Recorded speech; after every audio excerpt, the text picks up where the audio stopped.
আসসালামু আলাইকুম। আজকে আপনাদের সাথে শেয়ার করব একদম নরম তুলতুলে প্যানকেক রেসিপি। এই প্যানকেক রেসিপি দেখতে যেমন মাশাআল্লাহ অনেক সুন্দর, খেতেও আলহামদুলিল্লাহ অনেক বেশি মজাদার। আজকে আমি কাঁঠালের রস দিয়ে প্যানকেক রেসিপি তৈরি করব। আশা করি আজকের রেসিপিটি আপনাদের কাছে ভালো লাগবে।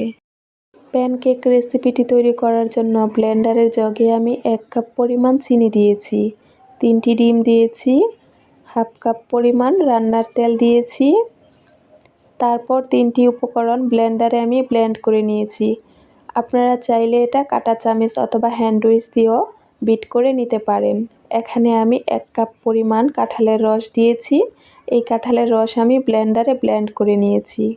2 কাপ পরিমাণ ময়দা দিয়েছি, 2 চামচ পরিমাণ কর্নফ্লাওয়ার দিয়েছি, 1 চামচ পরিমাণ বেকিং পাউডার দিয়েছি, হাফ চামচ পরিমাণ বেকিং সোডা দিয়েছি, স্বাদ অনুযায়ী লবণ দিয়েছি, 1 চামচ পরিমাণ ভ্যানিলা এসেন্স দিয়েছি। তারপর সবগুলো উপকরণ হ্যান্ড উইচ দিয়ে আমি ভালোভাবে মিশিয়ে নিয়েছি। প্যানকেক তৈরি করার জন্য একটি পারফেক্ট ব্যাটার তৈরি করতে এখানে আমি 1 কাপ পরিমাণ লিকুইড দুধ দিয়েছি। তারপর সবগুলো উপকরণ ভালোভাবে মিশিয়ে নিয়েছি। চায়ের কাপে 1 কাপ পরিমাণ লিকুইড দুধ আমি কুসুম গরম অ্যাড করে তারপর সবগুলো উপকরণ মিশিয়ে নিয়েছি। প্যানকেক তৈরি করার জন্য চুলায় একটি প্যান বসিয়ে নিয়েছি। 1 টেবিল চামচ পরিমাণ রান্নার তেল দিয়েছি। তারপর টিস্যু দিয়ে তেলটা আমি মুছে নিয়েছি। তারপর একটি কাপের সাহায্যে কেকের ব্যাটারটি আমি সুন্দর করে গোল করে সেট করে নিয়েছি। সাইড দিয়ে আমি আরও হাফ টেবিল চামচ পরিমাণ রান্নার তেল ছড়িয়ে দিয়েছি।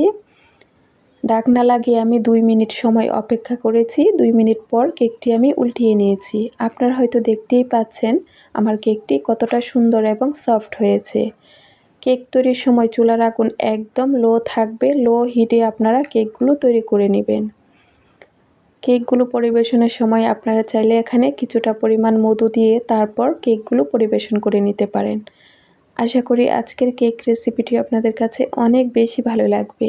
এই কেক রেসিপিটি এতটাই নরম আর এতটাই মজাদার, আপনারা যদি একবার এই কেক রেসিপিটি পরিবেশন করেন বাজার থেকে কেক কিনে আর খেতে চাইবেন না।